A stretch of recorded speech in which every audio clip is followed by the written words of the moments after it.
mostrarles cómo, pues, que el programa que les mandé por correo, no sé si lo miran, uno, esos programas los modifica de uno o a los gustos también de uno.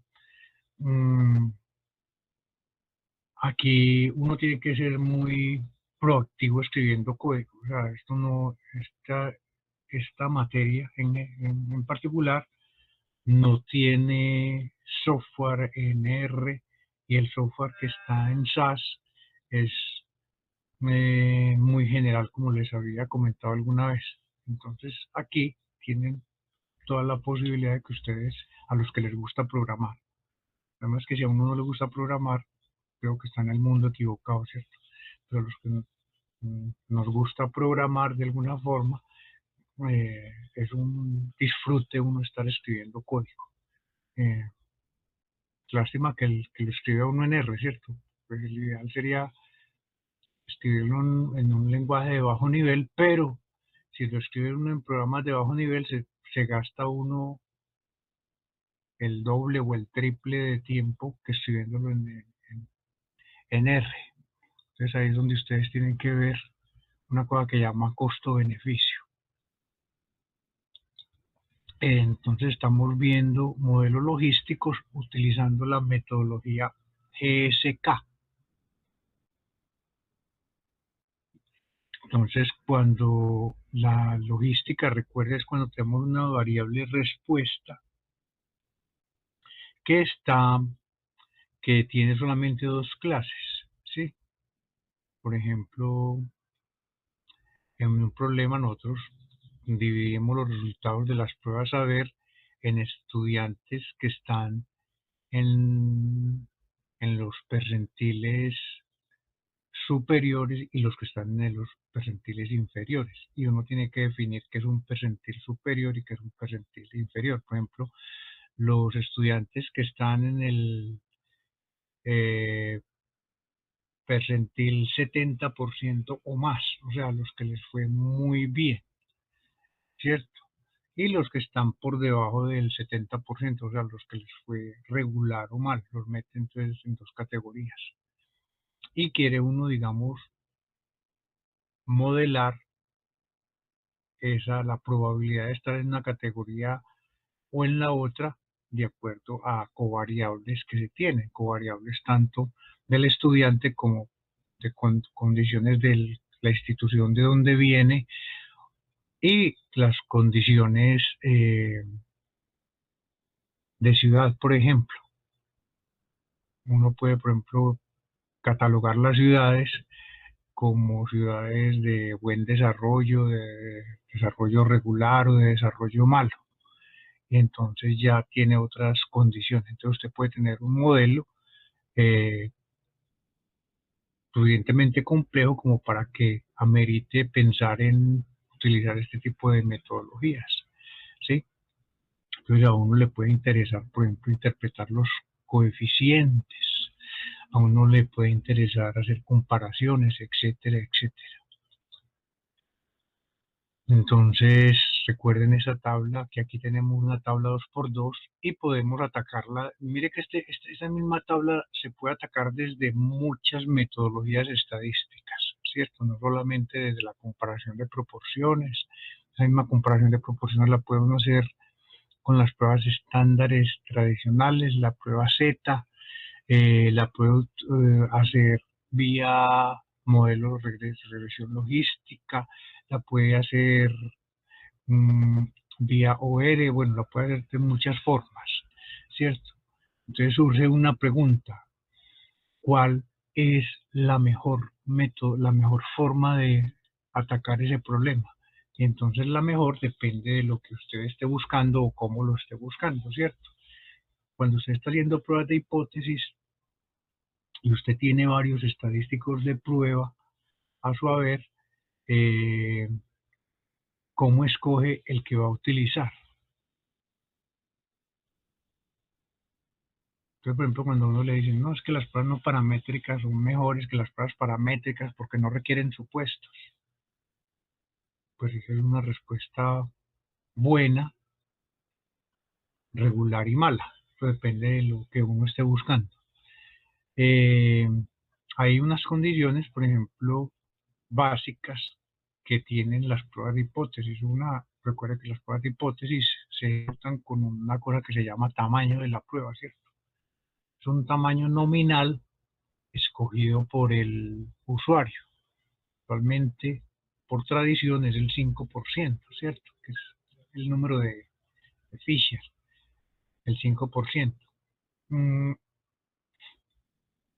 Y hay otra cosa asociada que se llama potencia. Entonces, ¿cuál estadístico utiliza? El que tenga, digamos, o que genere tamaños reales de las pruebas cercanos y que menores a los tamaños deseados por el usuario. Si yo quiero un 5% y tengo un estadístico de prueba que me genera un 4%, pues mm, es bueno, cumple con uno de mis requisitos, ¿cierto? Mientras que si yo tengo otro estadístico de prueba que el tamaño real comparado con el nominal, el tamaño real fuera del 10% y yo quiero, pues estoy estableciendo un tamaño del 5%, entonces ese estadístico no me funciona. Eh, y el otro es la potencia de la prueba, ¿cierto? Es la probabilidad, la potencia de la prueba es la probabilidad de rechazar H0 cuando H0 es efectivamente falsa, ¿sí? Entonces, el estudio de potencia es un tema grande en estadística, de eso hay libros completos sobre estudios de potencia, y la potencia de la prueba a veces la determina el usuario. O sea, el usuario dice, yo quiero una potencia del 80%. Realmente el tamaño nominal y la potencia de la prueba le permiten a uno calcular el tamaño muestral que debe uno escoger para garantizar ese par de valores, ¿sí? El problema con las pruebas de hipótesis es que si usted escoge tamaños muestrales muy grandes, siempre va a tener una alta probabilidad de rechazar H0. O sea, las pruebas se vuelven sobrepotentes. Entonces, esa es una discusión que hay en la literatura sobre el problema de tener excesivo número de observaciones para hacer pruebas de hipótesis. Bueno, entonces, nosotros aquí tenemos una tablita 2x2 y sin embargo tenemos muchas alternativas, ¿cierto? Entonces, una era hacerla vía regresión logística. Esto lo habíamos visto la vez pasada, lo volvemos a repetir porque es importante, porque aquí está la presentación de lo que es el modelo de regresión logística. Tenemos pi0, 1 menos pi0, son los elementos básicos. Nosotros asumimos para la regresión logística que la tabla viene en forma de producto binomial, ¿cierto? Producto binomial, o sea, la respuesta es una variable aleatoria de tipo Bernoulli para cada estrato. Aquí tenemos dos estratos, pero podemos tener muchos más estratos, como ahorita lo ilustramos. Eh, Tenemos aquí institución oficial, institución privada. Cada una de estas es un estrato, ¿cierto? Pudiéramos tener aquí, perdón, combinaciones de variables. Y recuerden aquí, esto pudiera ser, esta variable dicótoma pudiera ser el resultado de la combinación de varias variables, ¿cierto? Cosas de ese estilo. Pero yo tengo que tener una variable binaria aquí. Aquí, pues, el problema es muy fácil de ver porque la respuesta es el resultado del parto. Pero yo, por ejemplo, pudiera tener un modelo logístico que el resultado del parto y mezclado con edad de la mamá o cosas de ese estilo, pues sería complicado, pero podría llegar a tener cosas muy raras. Pero pues, usualmente en la regresión logística son variables muy simples las que se manejan. Entonces uno lo que hace es coge todos los estratos, todas estas probabilidades y las pone en el famoso vector largo, ¿cierto? Entonces tenemos cada dos elementos tenemos un estrato. los dos primeros corresponden al estrato 1, los dos siguientes corresponden al estrato 2, y si tuviéramos más, pues ahí estarían los otros estratos. A ese vector le sacamos logaritmo, le construimos una cosa que se conoce como el logit, ¿cierto? El logit, que va a ser la respuesta de interés, que recuerden que el logit es un parámetro muy utilizado en ciertas áreas sociales y en ciertas áreas epidemiológicas. Bueno, en epidemiología realmente es un caballito de trabajo. Entonces, el logit se ha convertido en un parámetro en sí mismo, ¿cierto? Es el cociente de pi 0 o de pi sobre 1 menos pi. Y recuerden que el pi sobre 1 menos pi lo llaman el odds, ¿cierto? Que es un nombre hay que tenerlo en la cabeza porque cuando usted habla con ciertos profesionales, ellos hablan de eso eh, muy naturalmente y uno a veces, pero ¿por qué prefieren hablar de esto en lugar de hablar de la probabilidad directamente que es más clara? Lo que pasa es que es por costumbre, ellos acostumbraron a hablar así y les gusta, ¿cierto? Nosotros vamos a tener una matriz de diseño. La matriz de diseño, entonces, depende del modelo que nosotros estemos trabajando. Solamente tenemos una variable que es tipo de institución, ¿cierto? Privada u oficial. Y vamos a tener una variable, un intercepto. Entonces, la primera columna de X de la matriz de diseño va a estar asociada con el intercepto y la segunda columna con el tipo de institución. Yo les había mostrado esto, pues ahora lo corremos, pero con otro ejemplo más complicado para que vean cómo funciona. Aquí esto está regular la forma como lo presenté, lo quiero presentar porque quiero decirles que es deficiente la forma como lo está presentado aquí. Entonces, los problemas en modelación, no sé cuántos de ustedes han visto regresión, menos que la mayoría, ¿cierto? Las variables categóricas como variables explicativas son chicharrones chiquitos. Hay que saberlo manejar. eh, no se deben poder, usted puede hacer lo que quiera, pero no deben trabajarlas como si fueran variables continuas. O sea, las interpretaciones de los coeficientes no son tan directas como cuando uno está trabajando con variables continuas, ¿cierto? Lo mismo pasa aquí, obviamente va a pasar más porque estas son tablas de contingencia. Las tablas de conteo tienen ese tipo de características. Las variables todas son categóricas y en muchas circunstancias las variables explicativas tienen más de dos categorías, ¿cierto? El programa que les mandé lo había mejorado, sin embargo todavía seguía presentando resultados pues que no son, todavía seguía presentando la matriz de varianzas y covarianzas en la pantalla y eso a veces es muy molesto, entonces la gente dice, pero ¿por qué presenta tanta basura?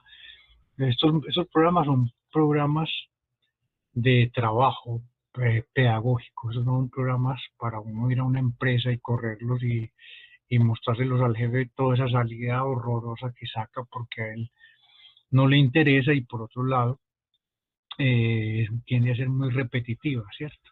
Ustedes ven que para cada estrato saca las observaciones, para cada estrato saca el vector de probabilidades, para cada estrato saca la matriz de varianzas y covarianzas de los estimadores de las proporciones, etcétera, etcétera. Después coge y junta todas las matrices de varianzas y covarianzas en una matriz diagonal que no se puede ni ver porque es demasiado grande y cuando usted la muestra a alguien, la persona usualmente mira para otro lado.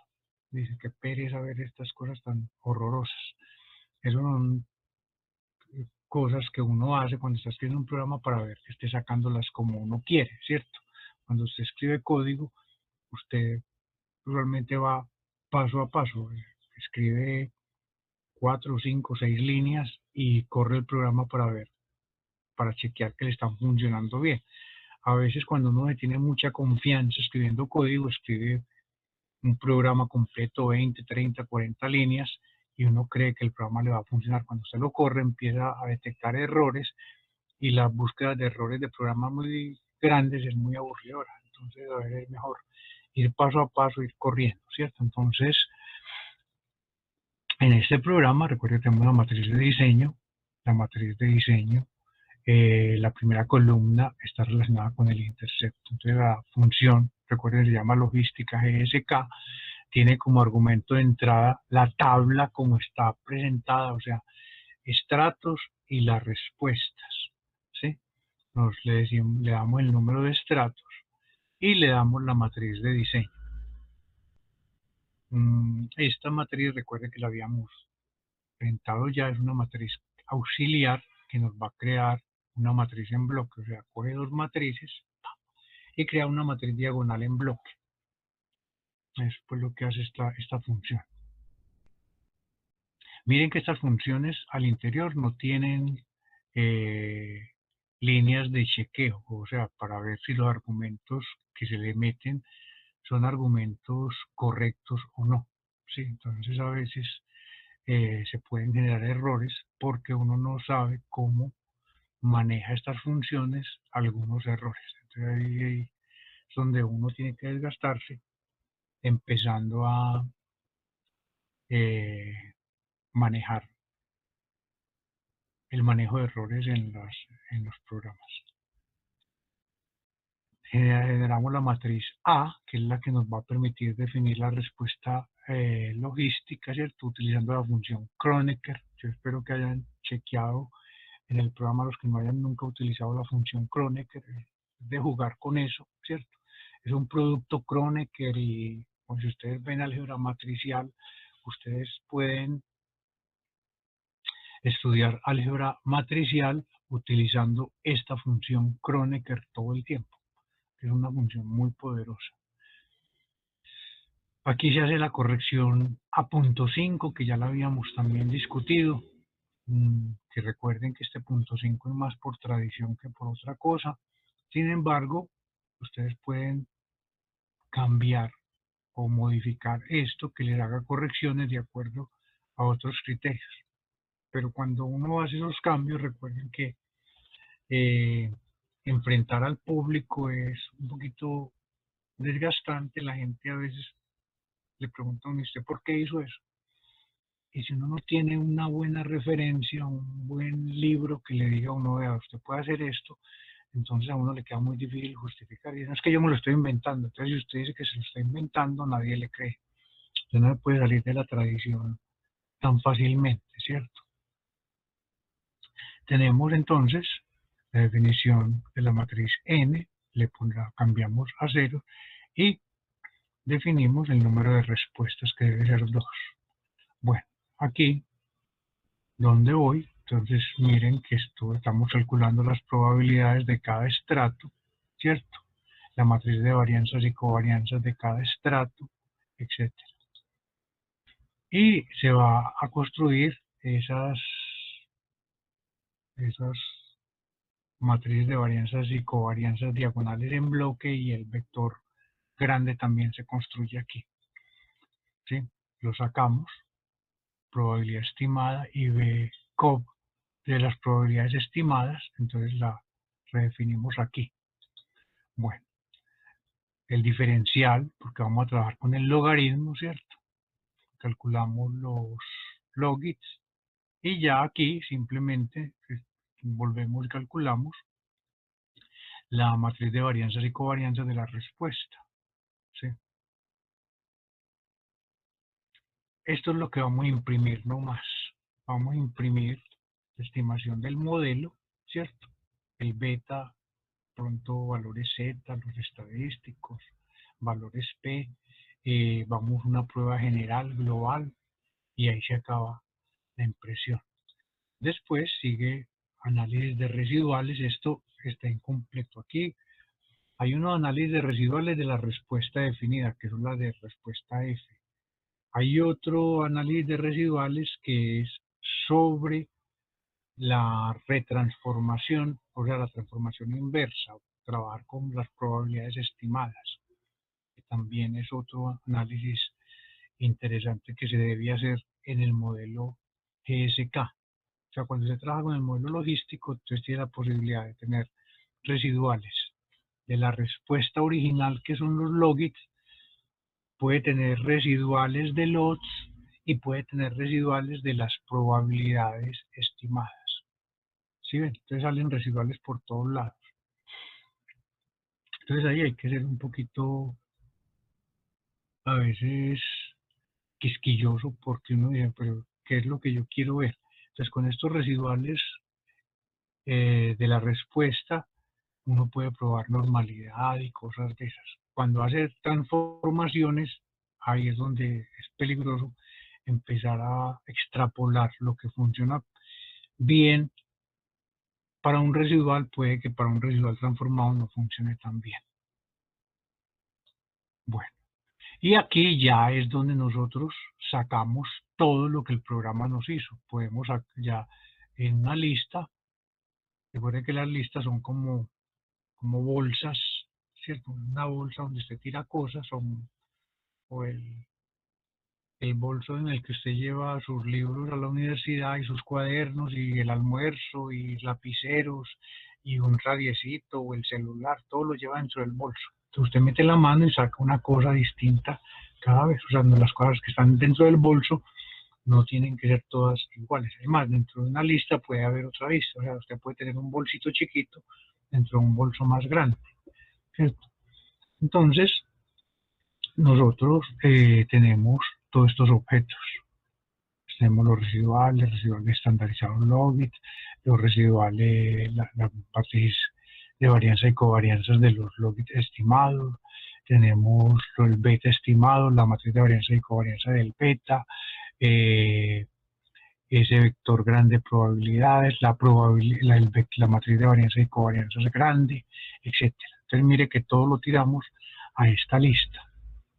Entonces, si nosotros tenemos aquí ya, entonces este es el ejemplo con el que vamos a estar trabajando hoy, es el de los datos de la entidad financiera. ¿Sí se acuerdan de eso? Por allá en el pasado vimos esta basecita de datos, ¿cierto? Que hace parte de uno de los trabajos que hizo la escuela para hace muchos años, como 20 años, eh, modelos SARC que llaman, ¿cierto? Entonces, recuerden la historia que les conté, que todas estas entidades financieras, bancos, cooperativas financieras, eh, y entidades que prestaban plata al público, mmm, esas, lo que llaman las financieras, ¿cierto? Por ejemplo, SUFI, todos estos que no son bancos propiamente, Colte Financiera, cosas de entidades, todas fueron obligadas a construir sus propios modelos de riesgo financiero. Entonces, esas entidades lo que hicieron fue llamar personas de las universidades a que les elaboraran los modelos. Las personas de las universidades en general no tenían unos conocimientos profundos del mundo financiero y muchos propusieron los modelos que conocían. Entonces, los modelos de riesgo que se tienen en epidemiología, pues obviamente los aplicaron allá. Y uno de los modelos estándares es el modelo logístico. El modelo logístico se implementó en muchas entidades. Otras entidades utilizaron unos conceptos de proceso estocástico, matrices de rodamiento y cosas de estas, ¿cierto? Es como cuando uno ve manejar el precio del dólar, que lo ve esos reportes en televisión, que usted ve el grafiquito y le dicen, vea, el dólar se ha comportado así. ¿Y cómo va a comportar en el futuro? Ah, no sé, pero así se ha comportado. Bueno, entonces, modelar ese riesgo llevó, digamos, a mucha riqueza en propuestas.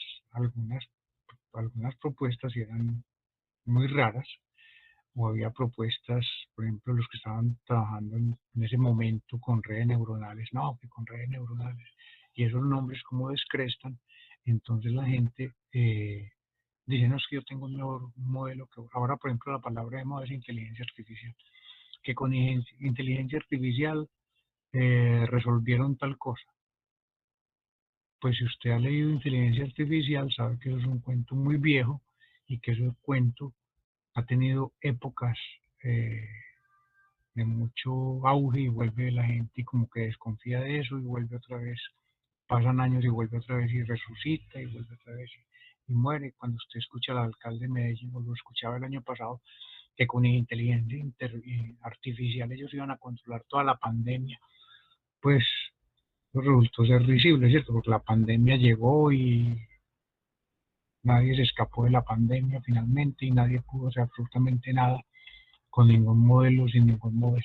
Entonces, ahí es cuando surgen las sospechas de que el alcalde quería levantar una base de datos de los ciudadanos para entregársela a un conocido de él que maneja una empresa de mercadeo.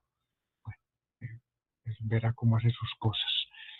Pero utilizan esas palabras cuando las utiliza una persona de la calle, empieza uno a decir, estas personas a veces utilizan estos términos sin tener mucha idea qué es inteligencia artificial, ni haber leído siquiera un libro serio de inteligencia artificial, ¿cierto?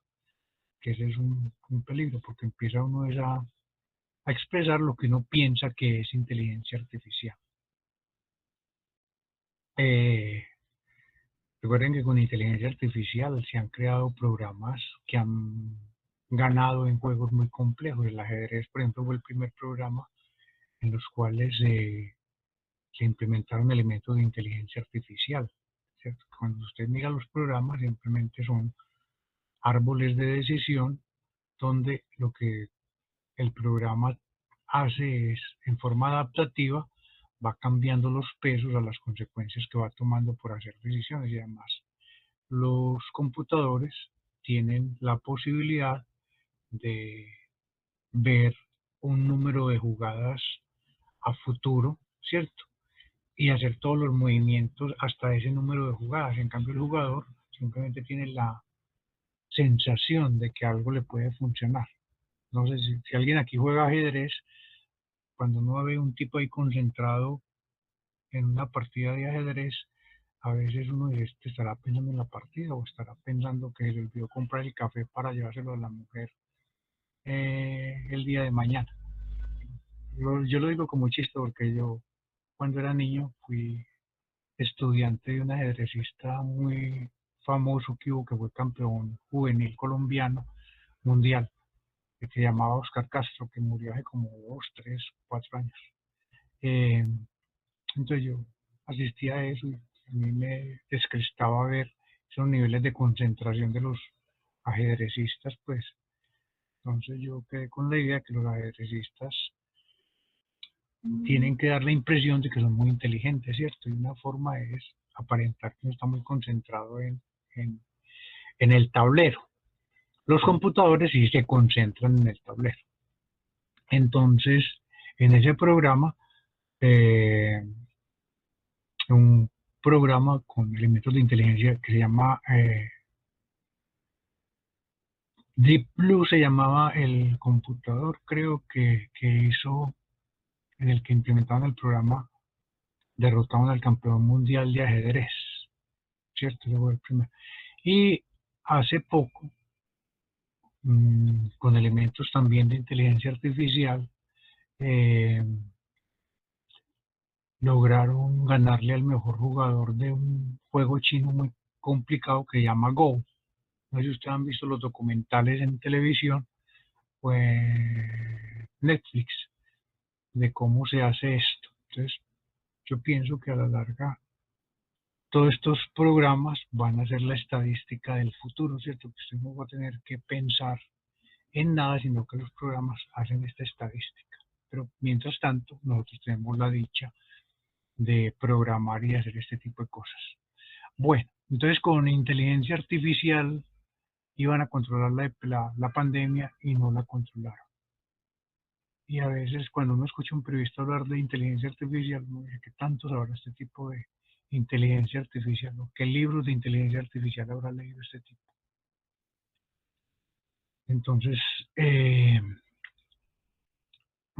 algunos eh, de los consultores trataron de descrestar las empresas financieras que pagaban mucha plata. O sea, yo no niego que esas consultorías las cobraban muy caras, digamos, consultorías de 200, creo que en esa época estaba Conavi le pagó a unos argentinos entre 200 y 400 millones de pesos de esa época. Los argentinos vinieron, entregaron un programa que nadie sabía ni cómo funcionaba y me parece que tuvieron que llamar a un profe de la escuela, que ustedes lo conocen, a que les explicara cómo funcionaba ese bendito programa. O sea, la escuela la tuvieron que contratar para que les explicara el bendito programa. Pero como eran argentinos, descrestaban a todo el mundo. Bueno, entonces, después de tanto cuento, seguimos aquí. Nosotros tenemos 8 sucursales en esta entidad, ¿cierto? Tenemos la suma de estos dos es el número de cuentavientes, o sea, de créditos otorgados a personas diferentes. En esta sucursal tenemos 1.762 créditos, en esta sucursal tenemos 1.200 y pico, en esta tenemos 593, etcétera, etcétera. Entonces cada una de las sucursales tiene dos numeritos. El primer numerito es el número de créditos que están al orden del día, no necesariamente al orden del día, sino que hay una palabra que se llama default, que no han entrado en default.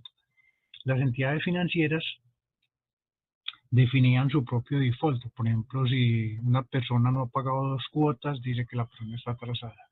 Si una persona no ha pagado una cuota dentro de los 10 días siguientes a la fecha de cumplir la obligación, entonces está en default. Entonces ellos definían o definen sus criterios de default de distintas maneras. La superintendencia ha tratado de homogenizar esos criterios.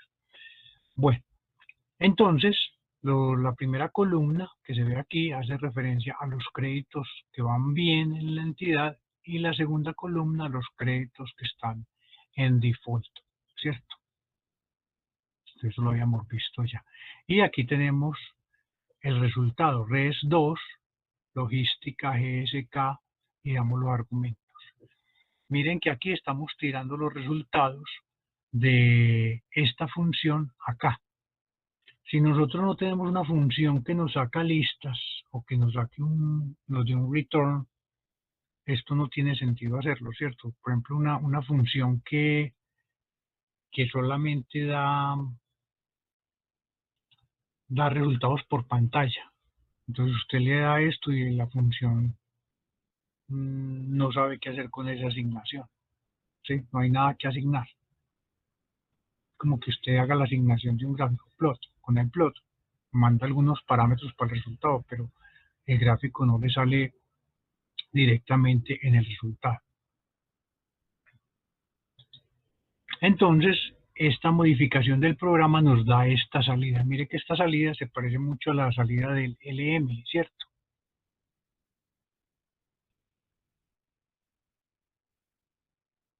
Tengo una subtabla donde me aparecen la información del modelo, me aparecen los betas, el error estándar, la idea típica de cada estimador, me aparece el valor Z, la prueba Z, para cada uno de los coeficientes y me aparece el valor P. Y me hace una prueba global de modelo, ¿cierto? Y me dice que dentro del modelo hay algunas variables que ayudan a explicar la diferencia entre la probabilidad de éxito y la probabilidad de fracaso. Bueno, eso es lo que saca, por ejemplo, cuando usted corre una regresión, la función LM. Saca, cuando usted le da summary, usted observa una tablita así. así de concisa. Mucha gente critica la función LM y dice que la prueba global debe aparecer en primer lugar, perdón, y las pruebas individuales en segundo lugar. Pero esto ya es cuestión de gusto de los que escribieron la función, ¿cierto? Personalmente pienso que uno debe hacer una prueba global antes de dedicarse a, a despellejar la gallina. Usted tiene que ver si la gallina está gordita en general, si está comestible, la mira así, le pega, usted va a una finca y van a hacer un sancocho de gallina, entonces usted mira cuál es la gallina.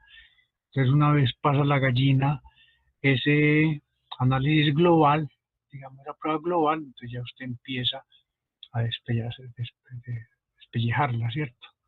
Entonces mira qué partes son comestibles y qué partes no. Entonces aquí en los modelos nos pasa a nosotros algo parecido. Tenemos que ver cuáles variables sirven y cuáles variables no sirven para volver a correr el modelo y volver a pulirlo. Y en este caso, mire que nosotros tenemos 8 categorías. ¿Sí? Estos coeficientes, el primer coeficiente está asociado con el beta cero. Realmente uno eh, no entra en interpretaciones así profundas de ese beta cero.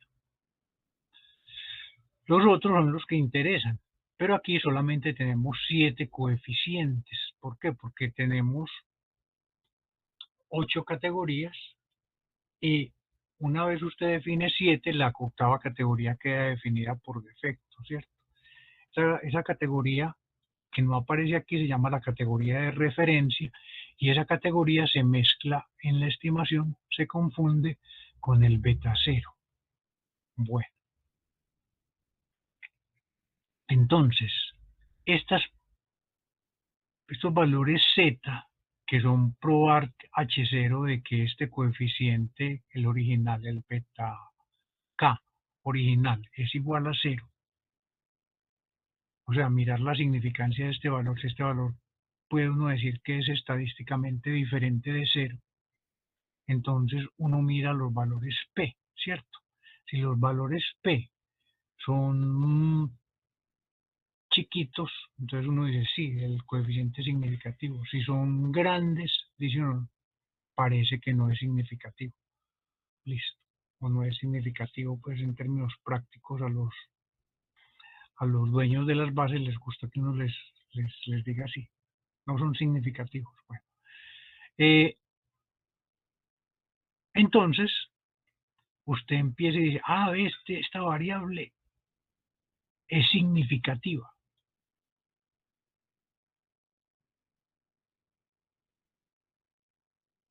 Ve, esta variable no es significativa.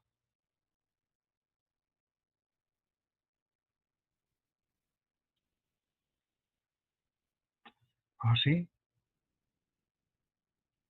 Entonces mire que aquí esto, nosotros estamos dando la significancia es de sucursal con respecto a la sucursal de referencia, la que no aparece, ¿sí?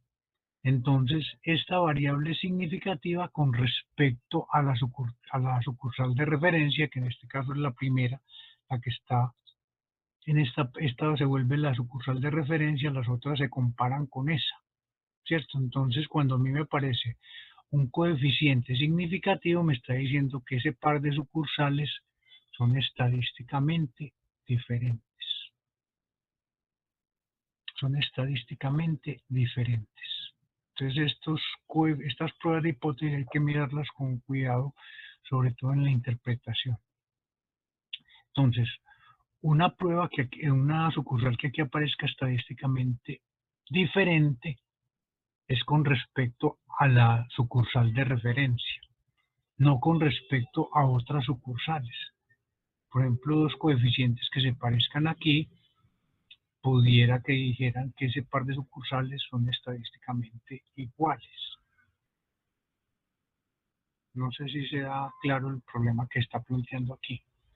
Además, si yo quiero probar que las sucursales son estadísticamente distintas, yo tengo que hacer una prueba global, ¿cierto? Esa prueba global aquí aparece pues porque solamente hay una variable, pero por ejemplo nosotros tuviéramos eh, otra variable, otra variable categórica como que fuera estrato o comuna, ¿cierto? ¿Cuántas comunas hay en Medellín? Como 17 comunas, 18.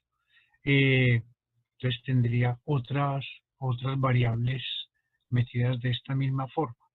Entonces yo tendría que chequear, digamos, habrá diferencia significativa debido a la sucursal, entonces tendría que hacer una prueba para esa variable. Habrá diferencia para la comuna, entonces tendría que hacer una prueba con respecto a esa variable.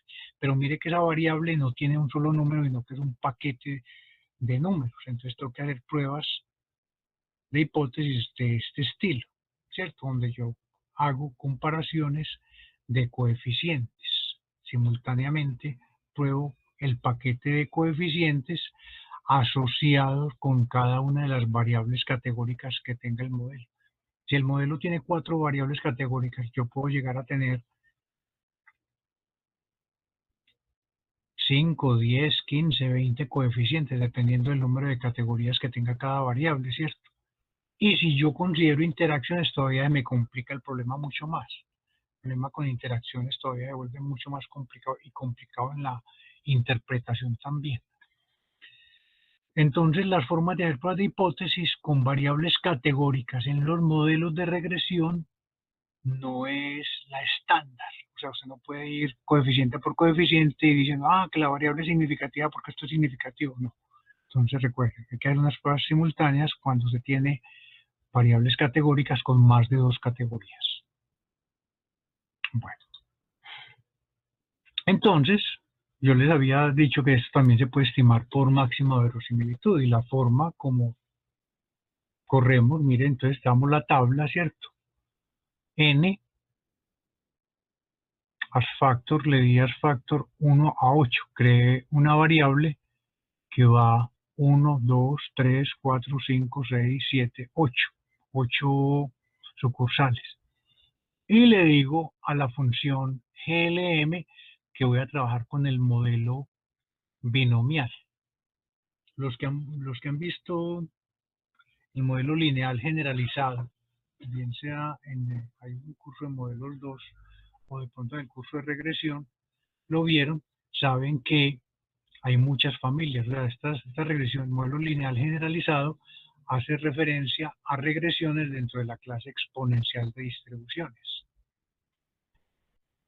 Esto es una forma, esto fue propuesto por allá en los años 70 por Bederman. Bederman creo que es el apellido. Y se popularizó mucho. En esos años 70 se volvió, digamos, un motivo de investigación fuerte, porque esto ampliaba el concepto de el modelo lineal a una familia de familias. Recuerde que en las distribuciones cae la gama, cae la distribución binomial, cae la distribución normal, cae la distribución Poisson y todas las que se puedan expresar en términos de la clase exponencial de distribuciones. Y los algoritmos que se utilizan para estos modelos son linealizaciones vía Taylor, ¿cierto? Entonces, estos son, en términos técnicos, modelos no lineales aplicados a una clase muy particular de distribuciones. Pero la ventaja es que el algoritmo es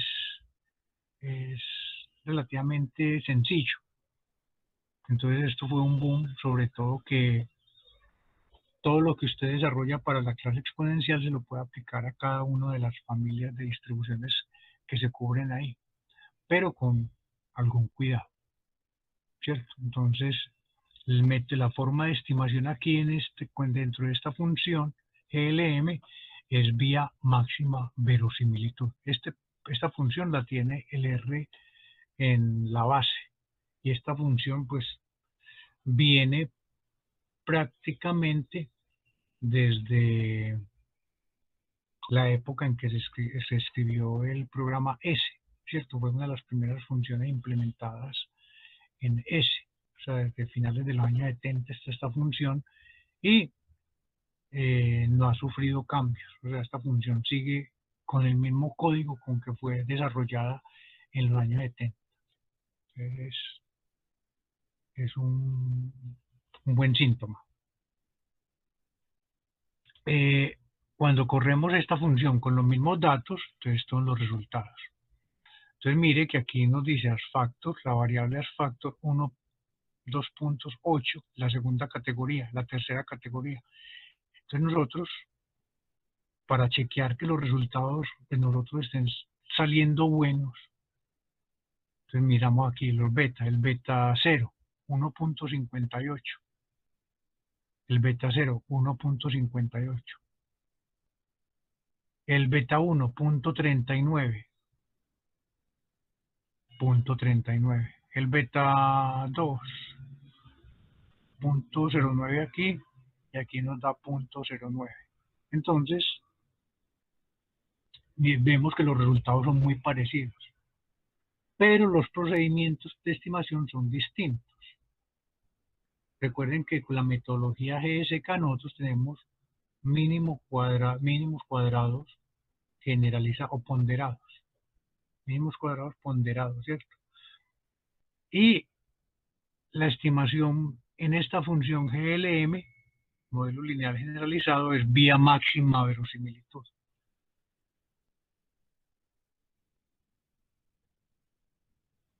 De todas maneras, los resultados en ambas situaciones son de carácter asintótico.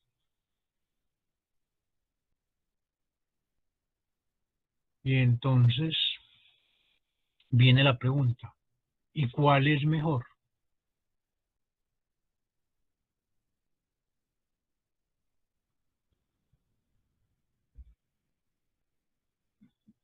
La respuesta es muy difícil de dar porque los dos métodos tienen sus seguidores. Por ejemplo, los estadísticos tienden a ser muy fieles al método de máxima verosimilitud. Los econometristas tienden a ser muy fieles a mínimos cuadrados, ¿cierto? En general, ponderados.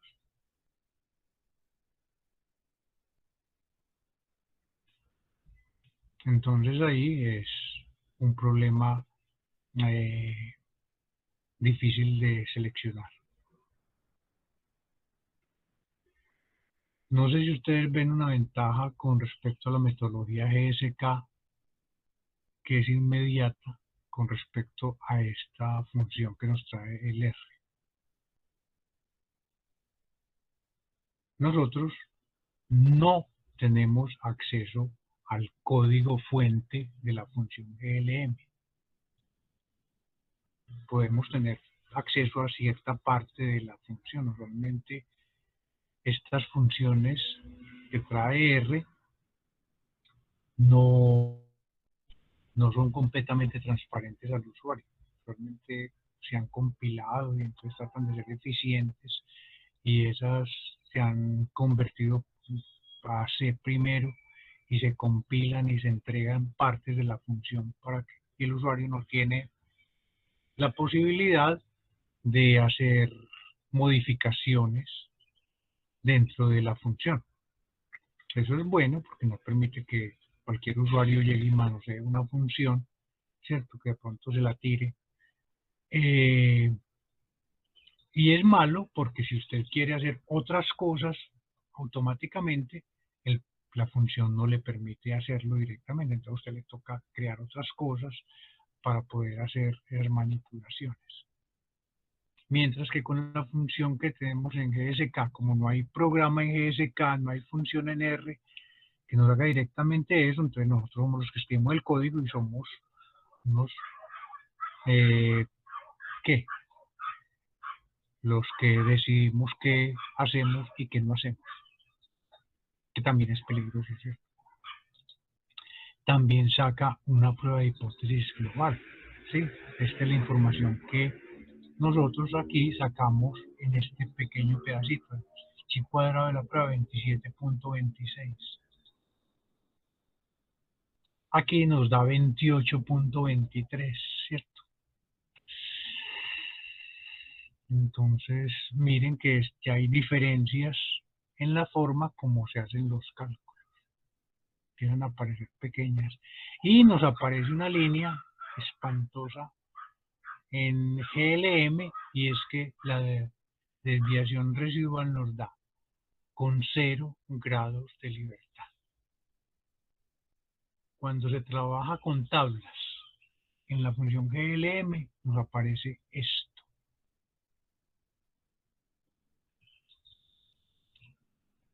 Triste, ¿cierto?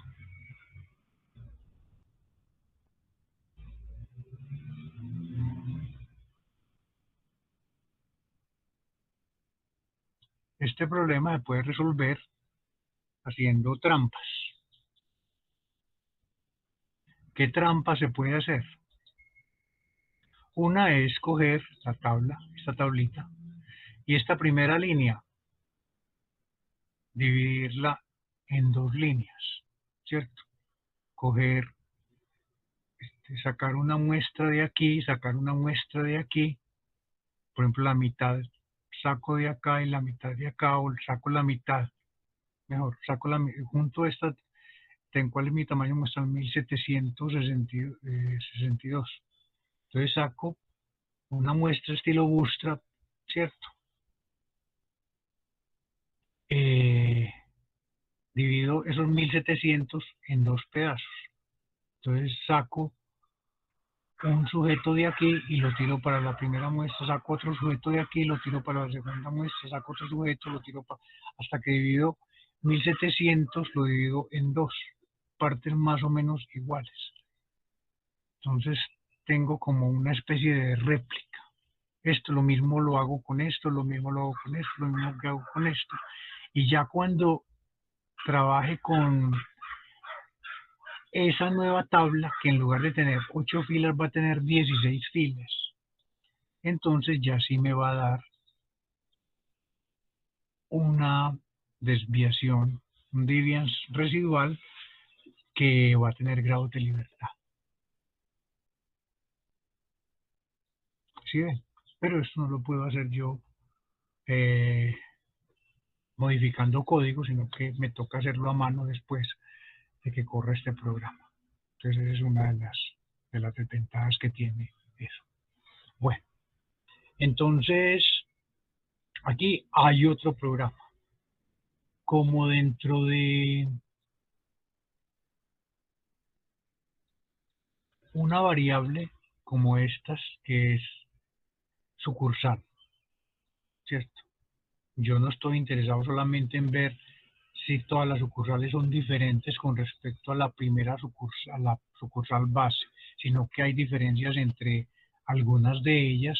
A mí me interesan hacer otras pruebas, me interesa comparar la sucursal 2 con la sucursal 7, por ejemplo, la sucursal 2 contra la 4, y ver cuáles son estadísticamente diferentes, ¿cierto? Como un problema de separación de medias. Entonces vamos a crear un programa que nos haga ese análisis y podemos coger todas las variables que tengamos nosotros en la salida del modelo.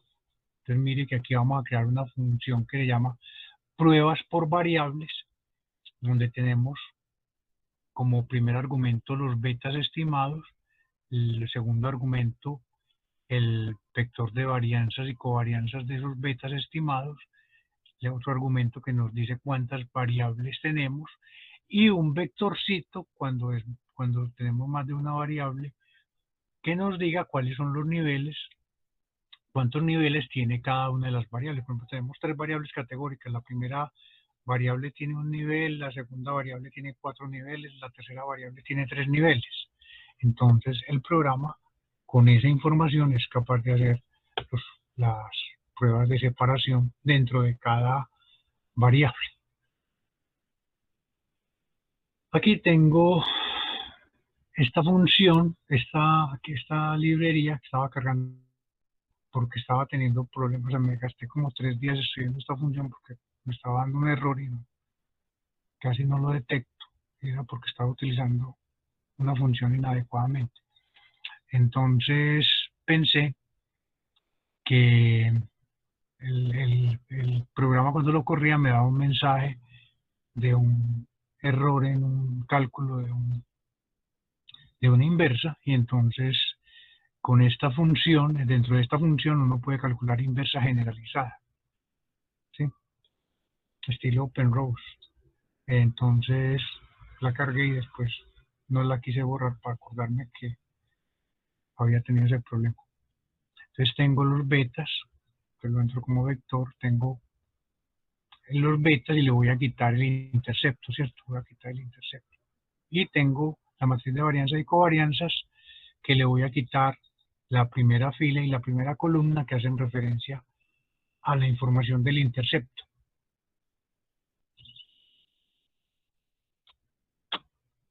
Entonces, ¿cómo opera el programa? Al menos la idea. Voy a coger variable por variable y dentro de cada variable voy a hacer las pruebas completas, ¿sí?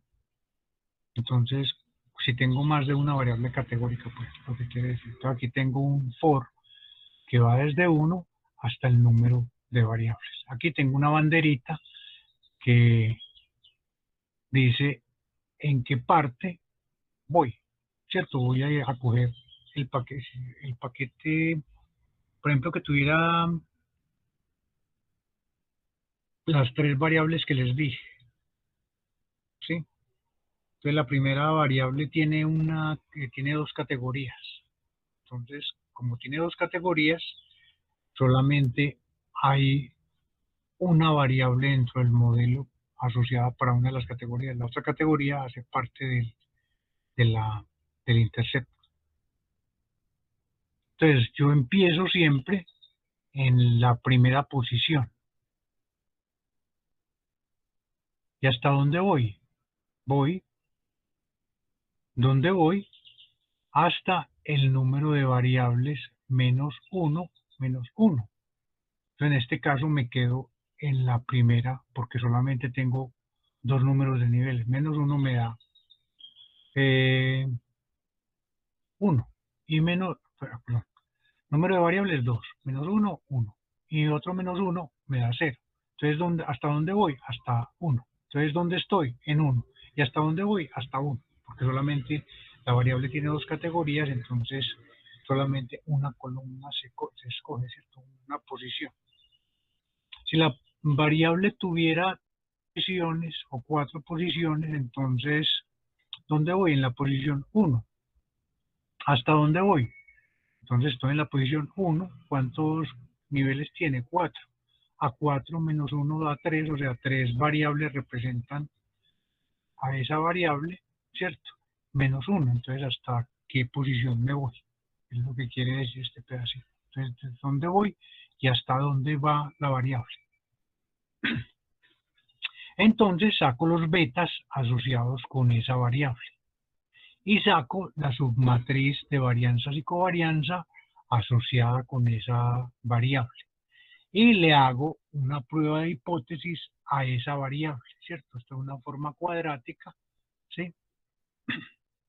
Entonces miren la función solve.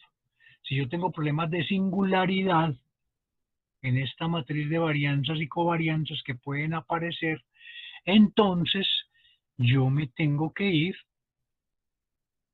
a utilizar, perdón, esta librería más y utilizar en lugar de la función solve la inversa generalizada que se llama GINV chiquita, GINV, la inversa generalizada que trae el paquete de Ripley o cualquier otro, hay muchos paquetes que presentan la inversa generalizada. Y los grados de libertad. Eh, entonces, los grados de libertad en R se hallan con la descomposición, la factorización QR, ¿cierto? Sacando el objeto rank. Entonces, les cuento que una de las primeras dificultades que tuve cuando escribí este programa es que a mí se me vino a la cabeza que rank, de una vez aplicado a esto, me iba a dar el rango. Y él me sacaba cosas y muchas cosas, y yo decía, ¿qué es lo que está pasando? Después de mucho rato, vine a caer en la cuenta que estaba utilizando la función rank, que es para rankear objetos, ¿cierto? Entonces él cogía todos los elementos de la matriz y me los rankeaba. Una cosa pues que es absurda. Entonces uno tiene que estar pegado del manual de referencia, buscar entonces cómo calculaba el rango de una matriz. Bueno, si a ustedes les da pereza, pues es relativamente fácil saber cuál es el rango, ¿cierto? El problema es cuando hay singularidades. Bueno, por eso me aparecen estos cat por aquí. Eh, Todos saben que es la función cat, no es la función gato, ¿cierto? Sí, profe. Es la función que muestra en pantalla un resultado parcial, ¿cierto? Dentro de los for funciona mucho mejor la función cat que la función print. Esa cat es una función heredada del C, del lenguaje C, que es un diminutivo de concatenar, concatenate, que significa otra cosa distinta. Bueno,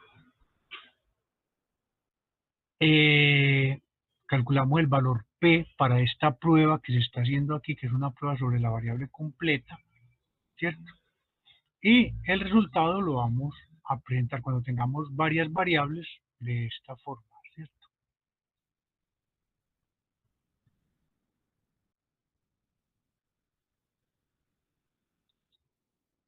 Bueno, le damos los nombres y que nos imprima el resultado.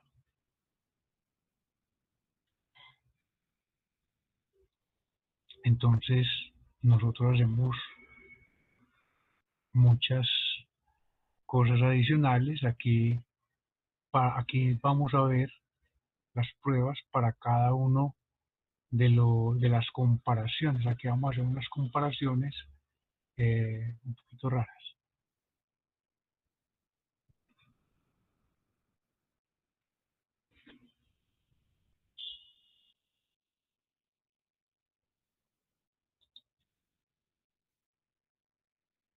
Esperen que voy con el donde voy.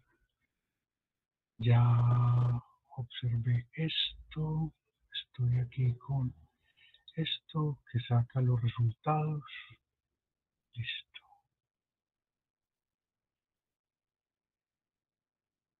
Estoy viendo repetir cosas aquí. Bueno. Y aquí viene una parte que es la que les quiero mostrar. Si la longitud de beta es mayor que 1, o sea, el número de niveles de la variable es más de 2, entonces voy a hacer comparaciones entre los niveles de las variables. ¿Sí? Entonces este va a ser el contraste que voy a hacer. Voy a hacer un contraste. Voy a comparar niveles par a par. Entonces aquí hago dos fores, ¿cierto? Un JJ que va desde 1 hasta la longitud del beta menos 1 y otro for encajado que está con el subíndice KK que va desde JJ más 1 hasta la longitud del vector beta. Entonces esto es para hacer comparaciones entre pares de coeficientes.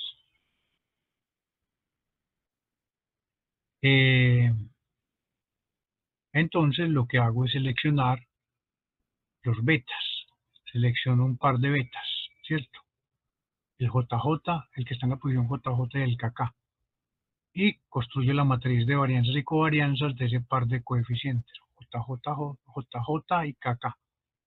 Entonces aquí yo selecciono estos dos. Hago la prueba chi cuadrado tradicional, que es en el creando la forma cuadrática, ¿cierto? Entonces miren que A transpuesto por esto, esta es una matriz, realmente es un vector, una matriz de contrastes. Entonces aquí tengo la inversa generalizada, miren la que la estoy utilizando la función, cuando use este pedazo, uso esta función y listo. Aquí me da el rango.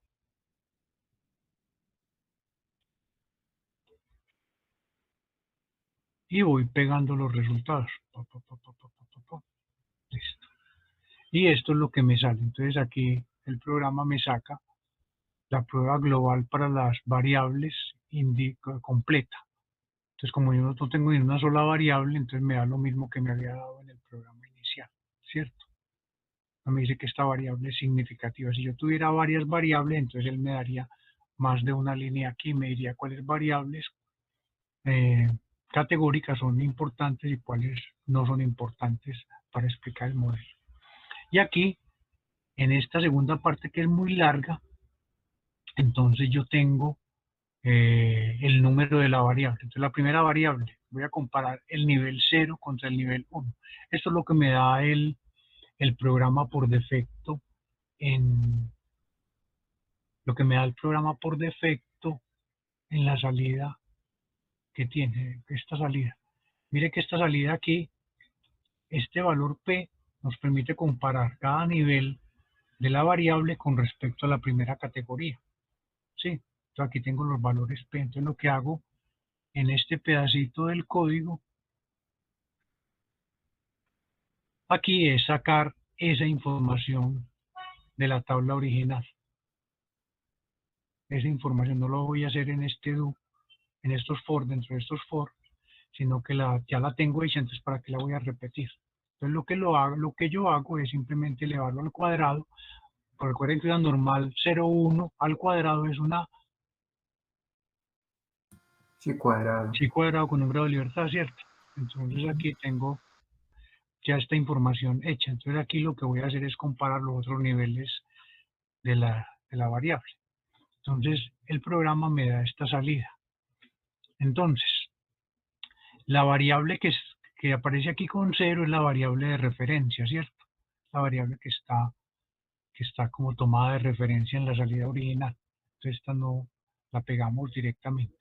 Pero aquí viene la que está en el nivel 1 y la comparamos contra la que está la otra variable, la 2, la 3, la 4, la 5, la 6 y la 7. Recuerden que son 7 niveles, ¿cierto? Los niveles que no están en el nivel de referencia. Entonces estoy comparando los otros niveles. Me aparece el chi cuadrado, me aparecen los grados de libertad. Mire que todos los grados de libertad son 1. Y me aparece el valor P original. Y aquí le pegué la FDR.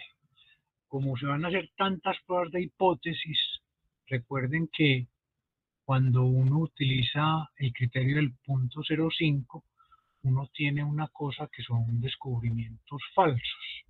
¿Cómo así? Si yo hago 100 pruebas de hipótesis y decido que yo rechazo las pruebas de hipótesis que sean inferiores al 5%, que el valor P sea inferior al 5%, entonces, y todas las hipótesis fueran negativas, yo estaría rechazando un número predeterminado de hipótesis, que fueran, todas las hipótesis no las fueran ciertas, yo estaría rechazando un porcentaje del 5% de las hipótesis mínimo, ¿cierto? Le estuviera diciendo que son, que hay que rechazarlas. Entonces, para evitar esos falsos positivos, entonces hay muchas propuestas, ¿sí? Hay estilo Bonferroni, estilo Chefe, etcétera, etcétera. Y hay una que se volvió muy popular, que es la de Benjamin y Hochberg, entonces la FDR. Entonces hacemos la corrección de FDR, ¿sí? Que la FDR la hacemos con esta función que se llama p-adjust, ya la habíamos visto alguna vez, y le decimos que el método que vamos a utilizar es el FDR. Esta función nos permite utilizar métodos distintos de comparación, entonces ya depende del gusto del usuario. Yo les recomiendo que utilicen el FDR, que es muy popular y que la gente cuando lo ve dice, sí, este es un método estándar, o sea, no los cuestiona mucho con respecto a eso. Entonces tenemos el valor P de rechazo. Cuando el valor P aquí sea chiquito, menor, digamos, del 5%, yo rechazo H0. Entonces, por ejemplo, aquí en el primer problema tenemos que el nivel 1, o sea, la sucursal número 2 comparada con la sucursal número 1 son estadísticamente diferentes. O sea, la sucursal que aparece en la referencia, como, como categoría de referencia, solamente es estadísticamente diferente de otra sucursal, de la sucursal número 2. De las otras no es estadísticamente diferente. La categoría que aparece en la base, o sea, la categoría que está en el nivel 1. En las que están en la sucursal número 2, que aquí aparece con marquilla 1, comparada con la 3, no es estadísticamente diferente, pero es estadísticamente diferente de la 4. ¿Sí ven? Es estadísticamente diferente de la 4 y es estadísticamente diferente de la sucursal número 7. ¿Sí ven? El valor P es bien chiquitico, el ajustado.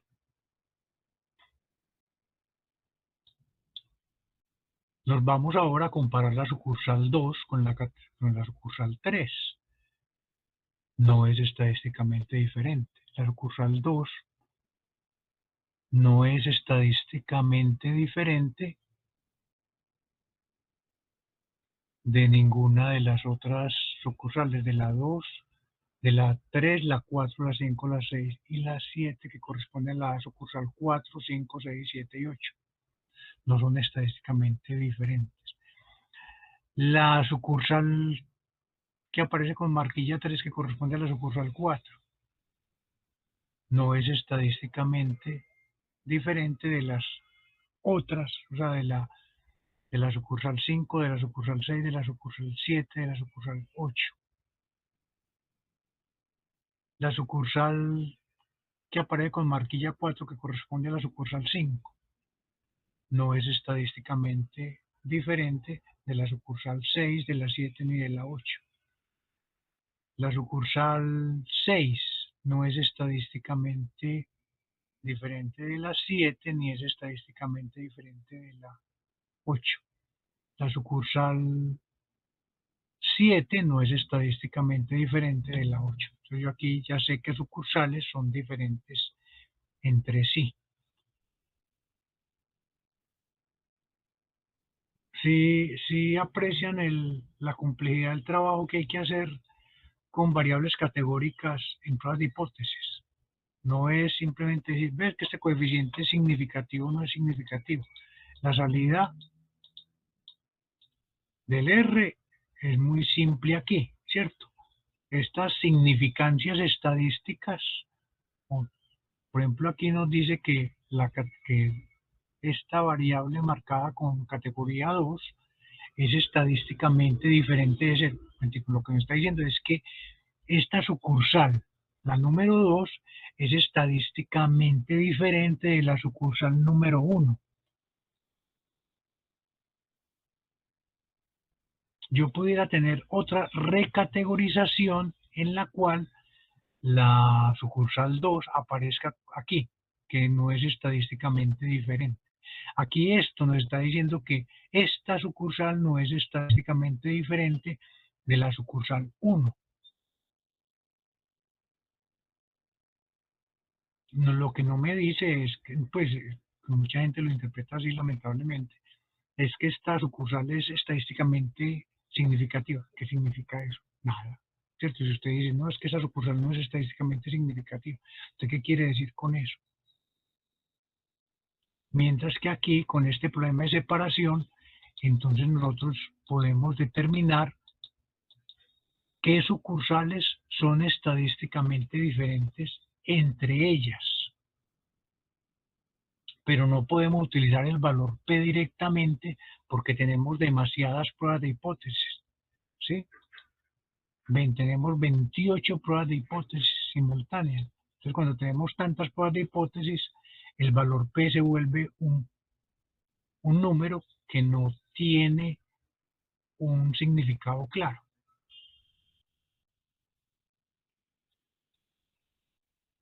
Recuerden que el valor P es la probabilidad de obtener un valor más extremo que el estadístico cuando H0 es cierta. Y este valor P se distribuye bajo H0 como una distribución uniforme, ¿es cierto? Entonces uno puede, si ustedes quieren, pueden utilizar distribuciones de valores extremos para reemplazar el FDR y también determinar cuáles valores P son realmente significativos. O es más fácil utilizar esa funcioncita que les mostré, PAdjust, ¿cierto? Esta función, valor P ajustado, y escogemos el método FDR o cualquiera de los otros métodos, pero el FDR es regular. Entonces, con esta metodología nosotros podemos identificar qué sucursales son estadísticamente diferentes entre ellas. ¿Sí? Entonces vemos la sucursal aquí. La sucursal 2 es estadísticamente diferente de la sucursal 7. Nosotros no podemos hacer eso a partir de esta salida o de la salida que nosotros tenemos aquí. Nosotros solamente podemos comparar la sucursal 1 contra las otras, pero no podemos hacer comparaciones entre las otras sucursales. Si es claro o no es claro, no sé si esto sea muy confuso. Estos programas hay que mirarlos con cuidado, pero códigos que yo escribo, ¿cierto? Y a veces soy muy desorganizado escribiendo códigos, o sea, los estados de ánimo me afectan, entonces estoy, qué pereza hacer esto, entonces paro. Cuando vuelvo a retomar el programa, he perdido el hilo del programa y a veces entonces uno cuando pierde el hilo de los programas tiene una alta probabilidad de cometer errores. Entonces estos programas simplemente son ideas que ustedes pueden modificar, revisar o pueden recrear o hacer otros programas completamente distintos que les hagan esto mismo. Yo como cliente les podría decir, yo quiero que usted me haga las comparaciones entre los niveles y quiero ver cuáles sucursales son diferentes entre ellas estadísticamente. Pues ya con esta metodología lo podemos hacer. Con la salida sencilla de la función GLM o la función logística GSK no se puede hacer. Bueno, y si tuviéramos más variables, aquí aparecería ya el cambio de la indicación de la variable. Esto aparecería la variable 2, ta. Bueno, entonces al menos ahí paramos el modelo logístico y empezamos el modelo logístico multinomial. Profe, que ¿Qué hay? pena yo le interrumpa y le hago una pregunta Sí, con esa parte de la FDR. Lo que sí. pasa es que analizando la metodología de rechazo de la hipótesis nula, que es mirando una condición, ¿cierto? El valor P menor o igual a pues es como mirar acá en este resultado, comparar columna del valor P y columna del FDR, ¿cierto? No, ya se olvida. Cuando usted trabaja con FDR, ya se olvida del valor P. O sea, el valor P lo utiliza usted para calcular el FDR, ¿cierto? Pero el valor P ya lo olvida usted. Ah, ya, pues mirando la metodología, uno sí mira como el rechazo de la hipótesis nula en una condición. Y entonces aparecía P sub I menor o igual a P sub K, pues hablando así desde la misma pues teoría. Em, pero bueno, entonces si es así, entonces pues tenía era más una pregunta, era de mirando esa condición y si el valor P es considerablemente pequeño, por ejemplo, eh, por ejemplo, por 10 a la menos 8, ¿cierto? Entonces, y uno va a comparar un FDR, o sea, el valor P como ajustado, eh, posiblemente muchas veces esa condición de que ese P sub I sea menor o igual a P sub K, o sea, al FDR, pero el FDR ajustado sigue siendo muy pequeño. Sí. yo miraba esa condición y yo decía, pero de todas maneras, si el FDR es muy pequeño, pues yo voy a seguir rechazando la Ah, hipótesis sí, claro. No, no, no, en el pero mayor. lo que pasa es que el FDR se calcula a partir del valor P, ¿cierto? Entonces, el FDR tiene una ventaja y es que considera la simultaneidad de las pruebas de hipótesis. Esto usted lo puede pensar de esta manera. Como bajo H0 el valor P se distribuye como una distribución uniforme, entonces la transformación menos dos veces el logaritmo de X es una chi cuadrada. Entonces usted puede trabajar, bueno, también con la uniforme lo puede hacer. Eh, Usted puede, recuerden que las distribuciones de valores extremos solamente tienen tres límites posibles. Hay una distribución que es la distribución de Gumbel, ¿cierto? Que es la que cumple para este caso de los valores uniformes.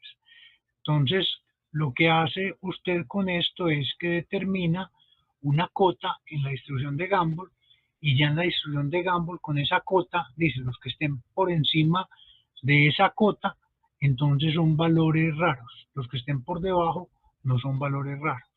Entonces, o sea, la metodología es un poquito extraña, pero está basada en esto, en asumir que todos estos valores son una muestra, estos 28 valores son una muestra aleatoria de una distribución uniforme, ¿sí? Y cuando usted construye la FDR, asume, lo que quiere ver es la distribución límite de esos 28 valores.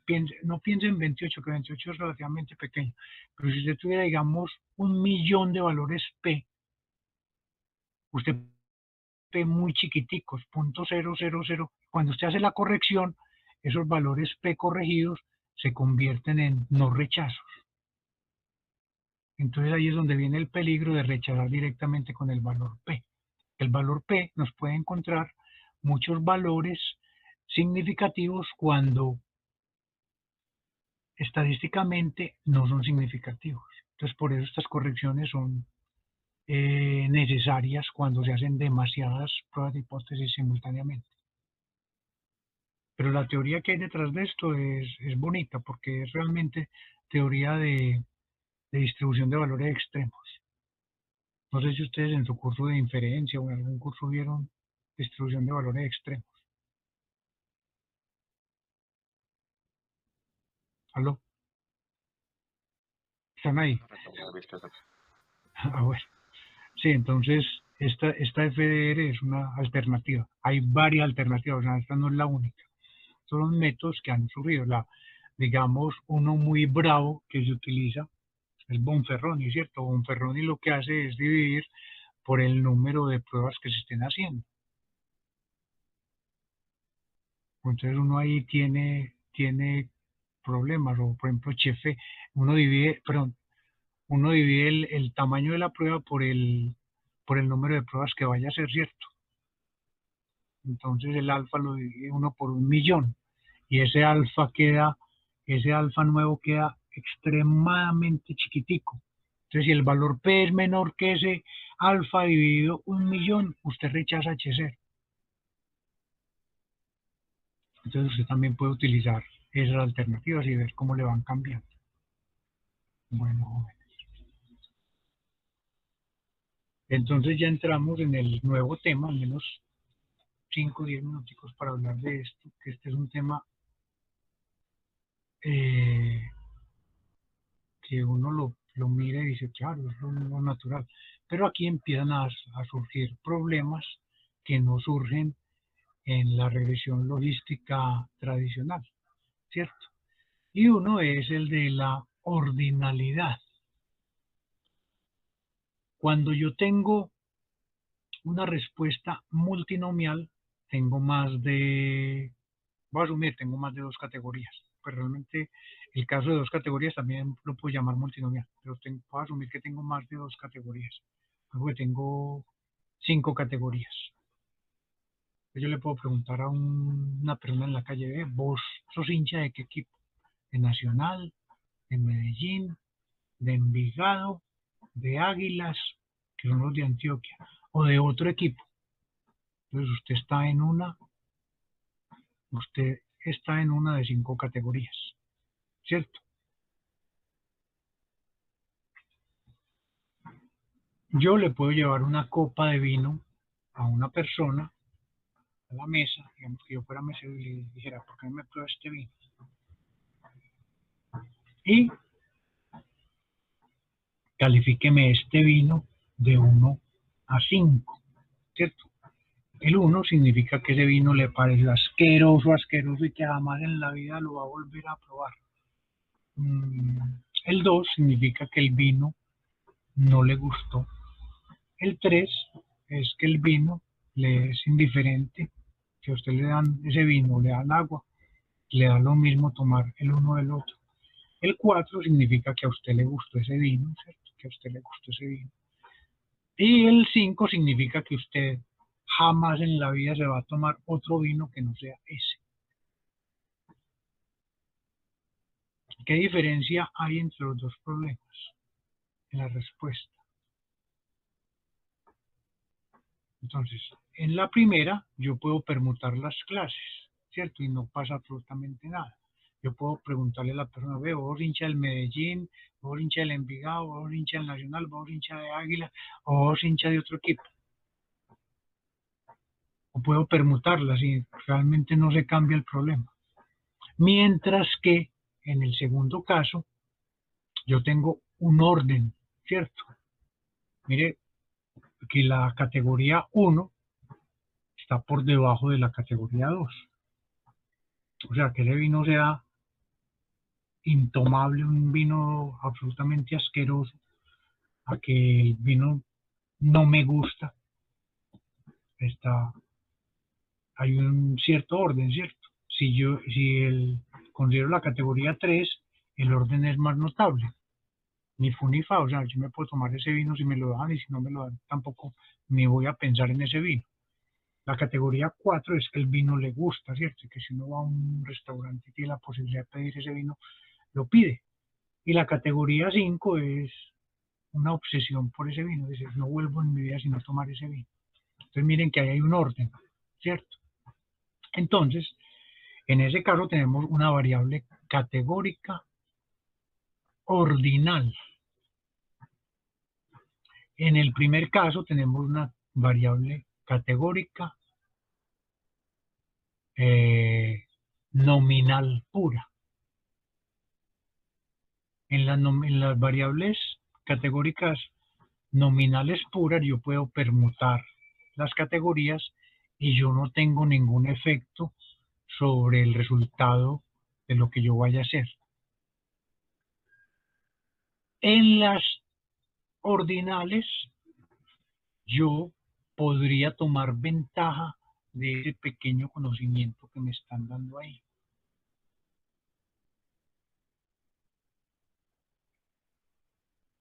Sí.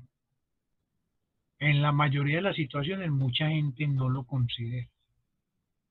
En otras situaciones la gente, los analistas o los estadísticos han hecho cosas a veces raras. Por ejemplo, Carl Pearson, él se inventó un coeficiente de correlación para variables, para dos variables que sean multinomiales ordinales. Él asumió que esas variables venían de una distribución normal bivariable, ¿cierto? Y que esas variables estaban categorizadas. Por ejemplo, piensen en la estatura. Si yo en la estatura construyo una tabla del estilo menor que 1,60, entre 1,60 y 1,70, entre 1,70 y 1,80 y mayor que 1,80, y yo cuento cuántos individuos caen en cada una de esas variables, esa variable es categorizada, ¿cierto? Es una variable continua que se categorizó. Entonces, esa ordinalidad me está mostrando algo, que se perdió la calidad en el proceso de medición o que no se midió por alguna dificultad.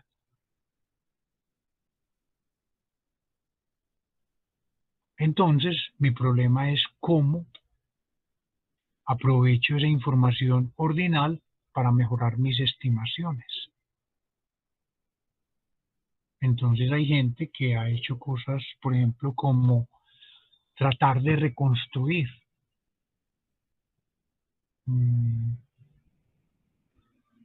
el, la respuesta original y entonces la tratan de reconstruir con unas cosas que llaman scoring, métodos de scoring,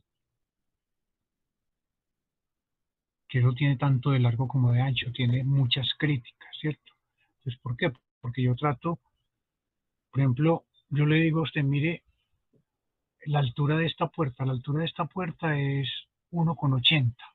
Entonces, usted lo que va a hacer es que va a chequear las personas que entran por esa puerta. Esa persona entró sin tener que agacharse, entonces la persona mide menos de 1,80. Esa persona que tuvo que agacharse para poder entrar, entonces esa persona mide más de 1,80. Entonces, los métodos de scoring tratan de determinar la estatura de todas las personas, de cada una de las personas que entró, simplemente sabiendo que la estatura era menor que 1,80 o mayor que 1,80, que son cosas difíciles, ¿cierto? Porque se está tratando de generar información que no existe realmente, que se perdió. Bueno, pero ese no es el problema de nosotros. El problema de nosotros es construir modelos de regresión logístico cuando la respuesta es multinomial. Entonces nosotros cuando tengamos respuesta multinomial estamos enfrentados a esa pregunta, ¿sí? Entonces aquí tenemos respuesta nominal. Vamos a considerar respuesta nominal pura y vamos a considerar también respuestas ordinales. Entonces nosotros vamos a tener una estructura que va a ser muy parecida a la estructura que nosotros tenemos desde que empezamos a ver el GSK. Tenemos una distribución multinomial con R respuestas, ¿cierto? Con R categorías. Y tenemos S estratos. Esos estratos están representando variables, las variables de interés. Y por ejemplo, yo aquí puedo tener edad y género. Tener, por ejemplo, mujeres menores de 10 años, mujeres en esta, y aquí tener mujeres entre 10 y 20 y aquí en la otra tener mujeres mayores de 20 años. Y tener otras tres de hombres, ¿cierto? Hombres menores de 10 años, hombres entre 10 y 20 y hombres mayores de 20 años. Entonces nuestra tabla sería de este estilo. Y la respuesta, por ejemplo, es, a ver,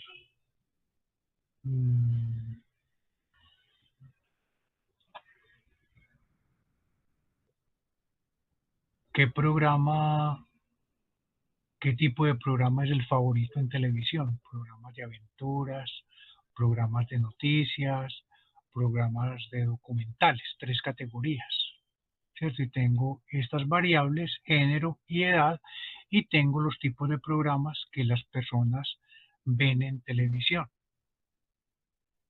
Entonces miren que mi respuesta ahí es multinomial y tengo el interés de ver, hacer un análisis por edad y por género, qué tipo de programas prefieren los televidentes o cómo se distribuyen esos programas. Sí, sí es claro. Entonces ahí nosotros tenemos un problema que los podemos trabajar como regresión multinomial. Y la respuesta es nominal pura, porque nosotros podemos poner primero noticias, después la otra categoría y después los documentales, por ejemplo, los programas de aventuras y después documentales. O poner primero los documentales, después noticias y después los programas de aventuras o cosas de ese estilo, como usted llame los programas. Entonces ahí tenemos una distribución que es nominal pura, ¿cierto? Y entonces si tenemos una subpoblación o un estrato particular, tenemos esto. Esta es lo que nosotros tenemos en esta tabla, ¿cierto? Entonces ahora vamos a definir lo que es la función del linkeo. Nosotros trabajamos siempre con el log, ¿cierto? Entonces, aquí podemos considerar una clase de referencia, tomar una clase de referencia, tomar la última clase y comparar cómo es esta probabilidad con esta última probabilidad. ¿Cómo es esta probabilidad con esta última probabilidad? ¿Cómo es esta probabilidad con la última? ¿Sí ven? Entonces, tenemos R menos un odds. Y si le sacamos el logaritmo a eso, tenemos R menos un logit. O sea, cada estrato va a tener R menos un logit. Esto que se llama aquí se llama un logit pivotal. O sea, tenemos un pivote, tenemos una categoría de referencia que puede ser cualquiera, no necesariamente la última, puede ser cualquiera. Una categoría pivotal. O podemos hacer otro truco que es también utilizado por algunos. Yo puedo comparar esta categoría con la que sigue, esta categoría con la que sigue, esta. Eso se llaman logits secuenciales. Esos logits secuenciales son más populares para respuestas de tipo ordinal, pero con las nominales también se podría hacer. Pero en las nominales es más común el logit de tipo pivotal. O sea, cogemos una categoría de referencia y comparamos las otras probabilidades con respecto a esa categoría de referencia. Y este logit lo igualamos a un modelo lineal X beta, ¿cierto? Ya tenemos el modelo, una matriz de diseño, y nuestro interés va a ser en estimar ese beta, y ahí se acabó el problema multinomial. Sí es claro. Fíjense que es conceptualmente sencillo, excepto en estas definiciones de los logit, porque aparecen los logit con unos nombres muy raros. Entonces, aquí, cuando la respuesta es nominal pura, se trabajan usualmente logit pivotales. Cuando la respuesta es de tipo ordinal, entonces ahí hay que seleccionar bien el tipo de logit porque la interpretación no es muy obvia ni muy fácil. Son muy populares unos logits que se llaman los logits secuenciales y también se trabajan los logits pivotales. Entonces aquí es donde nosotros empezamos a ver cosas raras. Bueno, entonces ahí paramos y ya la próxima clase continuamos con esto. Bueno, muchas gracias.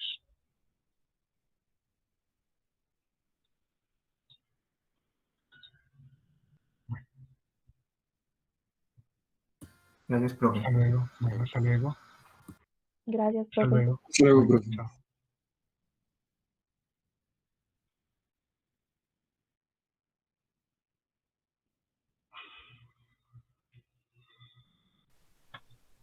Bueno, voy a colgar.